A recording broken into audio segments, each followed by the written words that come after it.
Has there ever been a moment in your life where there was something in front of you, a path, a course of action, some material desire, an opportunity, a connection, that you logically knew could make you happy, and yet you hesitated? According to all logic, all reason, you should follow that path, but you didn't want to. You can think of at least one instance across your entire life. Maybe it jumped out at you immediately. Maybe it's a lifelong regret. Or perhaps it's something as simple as putting off your math homework, even if you knew you'd be happier if you did it now. Now, as we are the saboteurs of our own happiness, does that mean humans do not desire happiness? No, certainly not. No man, woman, or child would ever consciously go against their own happiness. Or would they? Fyodor Dostoevsky may have an answer for us. In his novels Notes from Underground, Crime and Punishment, The Brothers Karamazov, and The Idiot, Dostoevsky addresses the themes of suffering, free will, love, and the constant battle between desire and rationality. Before looking into any of that, I will introduce Dostoevsky to those unfamiliar with a quick rundown of the most important parts of his life. Fyodor Dostoevsky, globally acclaimed Russian novelist, had, by every measure, a life filled with suffering. In 1821, he was born to a Russian Orthodox family in Moscow. At the age of 15, his mother died, and his father followed 2 years later while Dostoevsky was attending a military academy. He first exhibited signs of epilepsy upon hearing the news of his father's death. He would continue to suffer from epilepsy up until the day he died. Dostoevsky's early literary career saw much commercial success. Around the same time, Dostoevsky discovered socialism through the writings of French thinkers. He was attracted to its logic and its sense of justice, but his Russian Orthodox faith caused tension with the movement's atheistic, utilitarian, rationalistic elements. This conflict is a central point in many of Dostoevsky's future works. He later went on to join a utopian socialist secret society. Eventually, when the Russian government uncovered the secret society, Dostoevsky was sentenced to death by firing squad. Just moments before Dostoevsky was shot, the Tsar himself came to call it off, and his sentence was commuted to 4 years of hard labor in Siberia. As it would turn out, this was not an act of God or fate, but rather a mock execution to prove the Tsar's benevolence.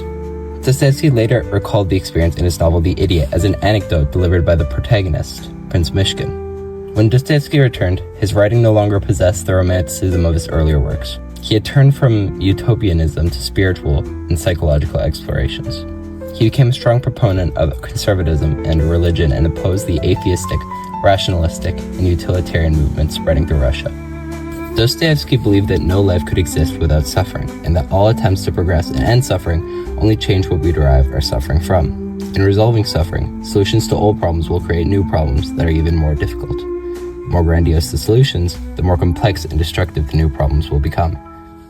This is not to say that self-improvement, social progress, or technological advancements are useless or inherently bad, but they cannot negate suffering. If not done with the constraints of the human condition in place, they will worsen problems. No societal structure can rid humanity of unhappiness or suffering. Any attempts to improve the world towards an idealistic, utopian version of itself are doomed to fail, because humans cannot live in such a state. Dostoevsky criticized the ideas of rationalism and utilitarianism. In his novel Notes from Underground, Dostoevsky uses the protagonist, the underground man, to demonstrate his belief. The underground man is a character who, despite being faced with solutions to his various problems, repeatedly chooses to suffer alone out of a twisted sense of pride and masochism. Nikolai Chernyshevsky, a Russian philosopher and contemporary of Dostoevsky, proposed that if people could be taught well enough, they would naturally desire what is best for them. He envisioned a utopian society where rationality and progress would lead a perfect civilization, symbolized by a crystal palace, a metaphor for a world order, harmony, and material prosperity. But Dostoevsky, through The Underground Man, challenges this idea, arguing that humanity's rationality and desire for freedom would make such a utopia impossible. The Underground Man disagrees with this idea, saying he wouldn't be free to rudely stick out his tongue there. In other words, he wouldn't be free to indulge in his spite and irrational desires. The Crystal Palace represents a utopian place of purely rational living. The Underground says the following about such rational living. Now I ask you, what can be expected of man since he is a being endowed with strange qualities? Shower upon him every earthly blessing. Drown him in a sea of happiness so that nothing but bubbles of bliss can be seen on the surface. Give him economic prosperity, such that he should have nothing else to do but sleep, eat cakes, and busy himself with the continuation of his species. And even then, out of sheer ingratitude, sheer spite, man would play you some nasty trick. He would even risk his cakes and would deliberately desire the most fatal rubbish, the most uneconomical absurdity, simply to introduce into all this positive good sense his fatal fantastical element. is just his fantastic dreams, his vulgar folly, so that he will desire to retain, simply in order to prove to himself, as though that were so necessary, that men are still men and not keys of a piano. Dostoevsky believed that humanity is irrational and will desire self-agency above formulaic but perfect happiness. Even if an ideal society with the means for happiness for everyone could exist, humanity would instead go mad and destroy its perfect conditions rather than live as if it fit into a mechanical system, like keys on a piano. The underground man isn't evil, he's human. He'd rather live in a damp basement, stewing in resentment, than submit to a world that claims to have solved suffering. Dostoevsky isn't glorifying misery, he's defending freedom.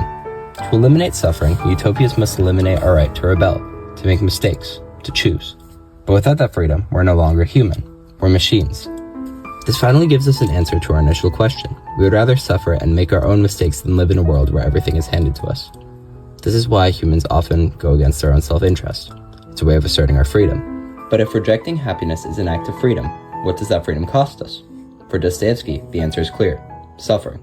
And nowhere is this cost more vividly explored than in Crime and Punishment, where the protagonist, Raskolnikov, pays the price for his freedom in the currency of guilt, paranoia, and self-loathing. The story of Crime and Punishment is centered around former student Rodion Raskolnikov as he rationalizes the murder of an old woman. Raskolnikov, who possesses a nihilistic, rationalistic, atheistic view of the world, doesn't need to answer to any religious or spiritual principles. He decides to kill and rob a wicked, abusive old pawnbroker woman who he is aware has a lot of cash. He believes that moral decisions ought to be based on what one can determine through reason, producing the highest net good on society, or the greatest happiness for the largest number of people. Because of this, he believes he deserves the money more than the old woman, as he can do far more good with it. He can help his family and become a lawyer and do even more good with that. One death in exchange for thousands of lives. It is simple arithmetic. Raskolnikov thinks of himself as an individual of greatness, powerfulness, and ruthlessness, and in his mind, extraordinary men are allowed to commit crimes for the common good. This model is built on Napoleon, and, as a side note, is a provision of Nietzsche's Übermensch and the justification for dictators that would come during the next century. Thus, he rationally justifies murder, and proceeds to kill the pawnbroker and her sister, who happened to be in the room where it happened. But the moment he swings the axe, his grand philosophy collapses. Guilt, paranoia, and self-loathing consume him.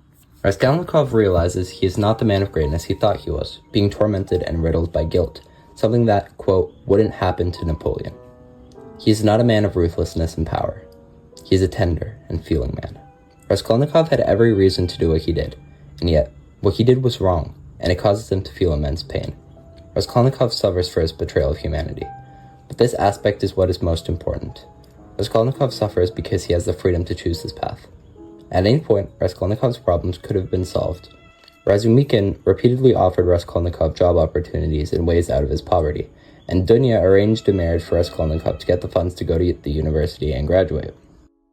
Raskolnikov refused each time, out of a mix of pride and a human need to assert his own autonomy, further demonstrating Dostoevsky's belief that suffering comes from free will.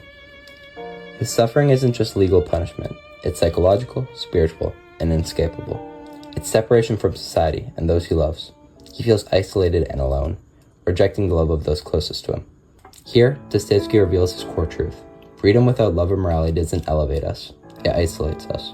Raskolnikov's freedom to act as a god leads not to power but to a prison of his own mind. His suffering becomes the reckoning he can't outrun, forcing him to confront the hollowness of his rational ideals. Before we can go any further on that point, let me present another example of suffering as a result of free will, which can be found in The Idiot.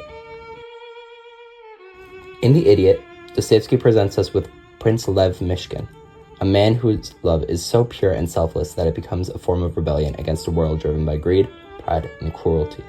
Mishkin, often compared to Christ, embodies the idea that true freedom lies in the ability to love unconditionally, even when it leads to suffering. His love is not bound by logic, self-preservation, or societal expectations. He loves people as they are, even when it harms him. For example, he offers to marry Nastasia Filipovna, a woman society deems ruined, not out of romantic desire, but pure compassion. He sees her suffering and wants to save her, even though it destroys his reputation and sanity. Similarly, he befriends Rogozhin, a violent rival, and tries to save him from his own darkness, even after Rogozhin nearly kills him. Mishkin's love is an act of radical freedom. He chooses to love despite knowing it will cause him suffering. In a way, it acts as a foil and a parallel to the underground man's depiction of freedom. Both act against their self-interest, but for extremely different reasons. But this freedom comes at a cost. Mishkin's pure love crashes with the world that rejects his idealism. Nastasia, torn between her desire for redemption and her belief that she is unworthy of love, ultimately rejects Mishkin's compassion, choosing instead to return to Rogozhin, who represents her self-destructive impulses. Rogozhin, consumed by jealousy, murders Nastasia and drives Mishkin to madness. Mishkin's suffering is not just physical, his epilepsy, but emotional. He feels others' pain so deeply that it destroys him. His freedom to love unconditionally makes him vulnerable to the world's chaos. Yet, even in his failure, Mishkin's love has a profound impact. Nastasia's final act, fleeing Mishkin to protect him from her corruption, shows she internalized his love, even if she couldn't accept it. Rogozhin, in his final moments, seeks Mishkin's forgiveness, acknowledging the value of his compassion. Dostoevsky doesn't suggest that Mishkin's love saves anyone, but it does offer a glimpse of what it means to love selflessly and unconditionally. In this way, Mishkin's suffering is not meaningless. It's the price of a freedom that transcends the world's brokenness. His love, though imperfect, affirms the beauty of choosing compassion in a flawed and chaotic world. That brings us to the heart of Dostoevsky's message. Suffering is the price we pay for freedom, and love is the reward we find through it. But how does love transform suffering into something meaningful? To answer that, we must turn to the Brothers Karamazov and the redemptive power of love. In the Brothers Karamazov, Ivan Karamazov, the intellectual and rationalist, presents his brother Alyosha with a prose poem titled The Grand Inquisitor. This poem is not just a story within a story. It's a philosophical bombshell that encapsulates Ivan's deepest doubts about God, freedom, and human suffering. The poem is set in 16th century Spain during the height of the Inquisition. Christ returns to Earth, performing miracles and drawing crowds. But instead of welcoming him, the Grand Inquisitor, a powerful cardinal, arrests him and condemns him to death. The Grand Inquisitor's argument is chilling in its logic. He claims that Christ's return threatens the stability of the Church and the happiness of humanity. He accuses Christ of burdening humanity with the unbearable gift of freedom, a gift that, in his view, leads only to suffering, doubt, and chaos. The Inquisitor argues that humanity is too weak to handle the freedom Christ offers. Freedom, he says, is a curse that leads to suffering, doubt, and chaos. Most people, he claims, are not capable of bearing the weight of moral responsibility. They crave security, miracles, and authority, not the terrifying freedom to choose. The Inquisitor's solution is to take away humanity's freedom.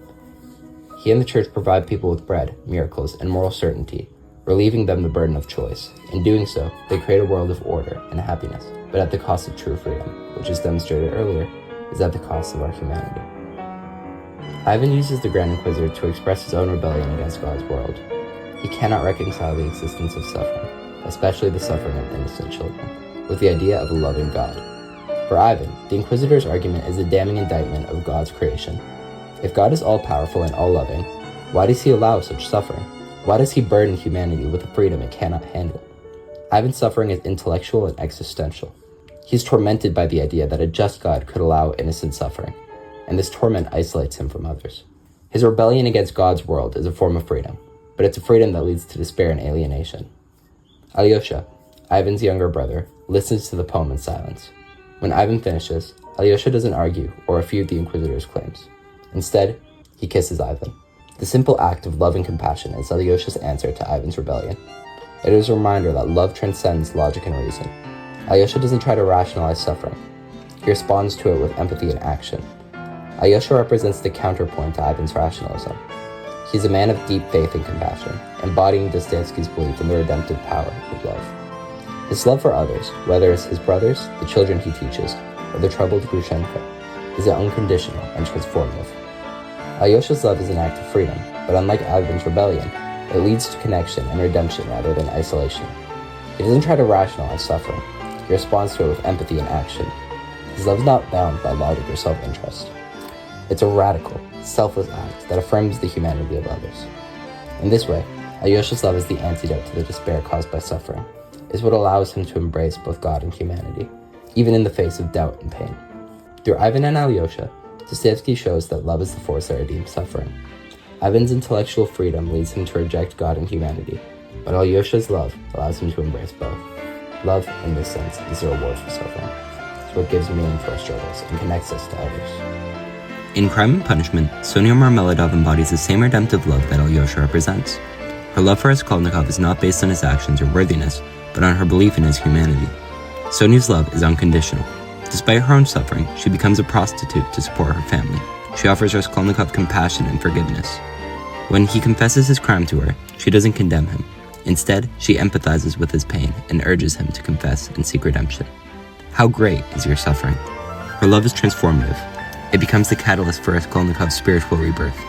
Through Sonia, Raskolnikov begins to reconnect with his humanity and find meaning in his suffering. Raskolnikov's journey is one of isolation and suffering. His belief in his own superiority and his rejection of moral constraints lead him to commit murder, but his guilt and paranoia isolate him from society and those he loves. It's only through Sonia's love that he begins to reconnect with his humanity. In the epilogue, Raskolnikov's love for Sonia transforms his suffering into something meaningful. His confession and acceptance of punishment are not just acts of atonement, they're acts of love. By submitting to the authorities and embracing Sonia's love, Raskolnikov re-enters the human community and finds redemption. Through Sonia and Raskolnikov, Dostoevsky shows that love is the force that redeems suffering. Raskolnikov's freedom to act as a superior man leads to isolation and despair, but his love for Sonia, and her love for him, transforms his suffering into a path toward redemption. Love, in this sense, is our reward for suffering. It's what allows us to reconnect with others and find meaning in our struggles. Crime and Punishment ends with the following quote. Here begins a new story, the story of the gradual renewal of a man, of his gradual rebirth, as he learns to know a new reality, one which had so far escaped him. And so the relationship between freedom, suffering, and love becomes obvious. Humans desire freedom to the point of irrationality and self-sabotage. With that freedom comes suffering, which has brought meaning through love. Suffering is a universal human experience, but strangely enough, what it means to suffer is different for all of us. Every human being has had different sufferings they've undergone, and just like opportunities we've let pass us by, I'm sure we can all think of one or two. Suffering doesn't always come from our own choices. Suffering works like that. It has the habit of coming when we least expect it. However, the most universal aspect of suffering is that it is never without purpose. Dostoevsky believed in this belief in a more religious sense, but I propose it to you in the most human way possible. For humans to suffer, we must first have something we love. Humans, in their infinite capacity to love, can love practically anything. We can love others, everything around us, even the most insignificant things. We can love abstract ideas, like freedom or righteousness. We can simply love to love. When these things are taken away, we suffer. But that suffering is evidence that we have loved, and it is love that will deliver us from our suffering. We lose the object of our love, and we learn to love again because we are human, and with each suffering we face, our capacity to love will grow. We become stronger, more resilient to the blows of a world filled with chaos. Our love remains steadfast. And that is the message I believe Dostoevsky meant to convey. Human nature is terribly irrational, and it is most beautifully free. That freedom gives us the capacity to suffer, and in suffering, we do the most irrational thing of all. We love. Why did that look easy?